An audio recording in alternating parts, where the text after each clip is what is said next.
here is how you can update the browser settings on the iPhone. Let me explain it, and if it's your first time in here, subscribe and we can get started. So there are some parts of the browser. First of all, it depends on which one you're using. I assume that you are using the Safari made by Apple, which is pre-installed on the iPhone.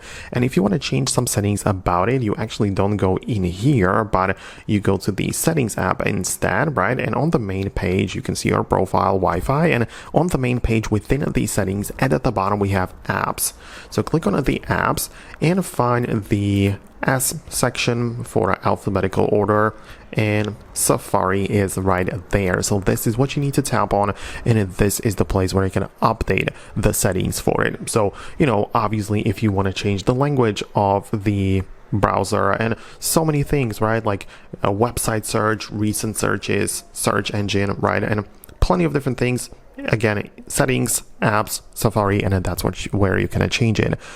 However, if you want to update the browser, the Safari, if you want to get update for it, well, you don't do it through the App Store, but you have to actually install a general iOS update to make any changes in there.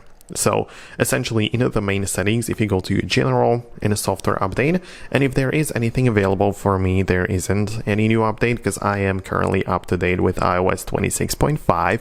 But the point is that if there is a new update in here, this is the only place which can also update your Safari browser. So that's how it works.